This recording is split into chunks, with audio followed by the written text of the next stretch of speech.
So here we are again. France and Germany have decided it's time to save Europe. Again. Because, of course, when the problems pile up, nothing beats a grand announcement full of nice-sounding words to pretend there's a plan. New European momentum, Joint Security Council, strengthened economic alliance. Sound familiar? Exactly. The real question is, does this Franco-German engine still run? Or are we just pushing an old car uphill with the rest of Europe tied to the bumper? Stick around to the end, because the promise is simple.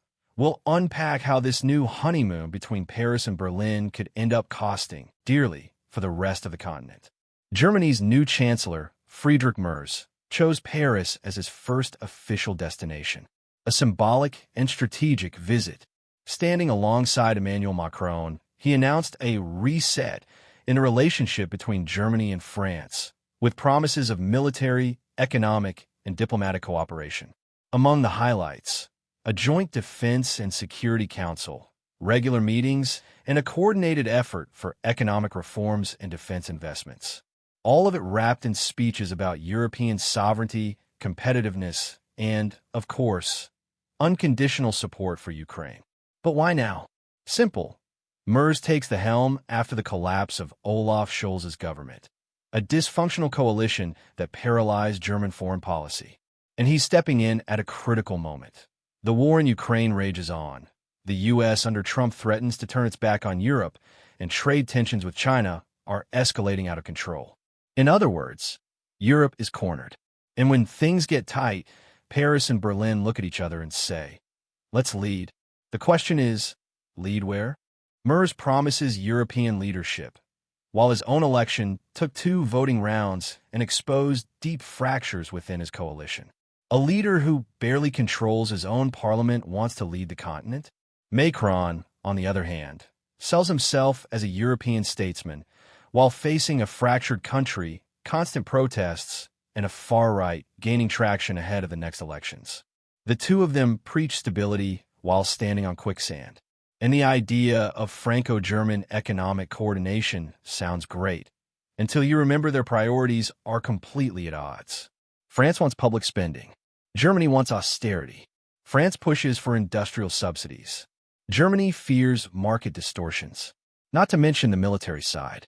The so-called defense cooperation looks more like political theater than a functional plan. France talks about a European nuclear force. Germany hesitates to even send missiles to Ukraine. It's the classic European project. Starts with a pretty photo op in Paris and ends in endless technical committees that lead nowhere. And while the two giants play savior couple, the rest of the continent foots the bill again. Poland, for instance, watches with suspicion. Merz even visited Donald Tusk to smooth things over, but Warsaw got the message. Strategic decisions will still be made between Paris and Berlin, with the rest only informed afterward. Eastern Europe, which has been ramping up defense, spending, and trying to organize against the Russian threat, fears this dynamic duo will end up centralizing resources and decision-making in hands they don't trust. Italy, drowning in debt, doesn't have a means to follow through on bold reforms or ambitious investments. It'll be left out, once again. In Europe's industry, the promised coordination between France and Germany is already showing signs of strain. Macron wants to accelerate subsidies for clean energy. Germany fears U.S. trade retaliation. So who sets the pace? And speaking of the U.S., this new momentum arrives just as the risk of American isolationism grows with Trump on the horizon. And what are Paris and Berlin doing? Talking about European sovereignty while still begging for NATO security guarantees. In the end, the impact is clear. Centralization, unfair competition, and the silent exclusion of smaller member states. The promise of European unity serves, as always, to justify decisions made behind closed doors. France and Germany say they want to lead Europe. But maybe the honest thing would be to admit they want to control Europe. While they speak of peace, they arm themselves to the teeth. While they promise unity, they push neighbors out of the room. While they vow modernization, they repeat the same old mistakes. The Franco-German engine may have been essential in the past, but today it looks more like an ox cart trying to pull a bullet train. No tracks, no direction, and with passengers growing more impatient by the day. What about you?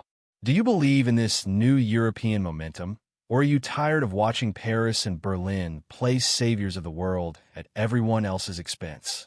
Leave your thoughts in the comments, because if it's up to them, there won't be much room left for debate in Europe's future.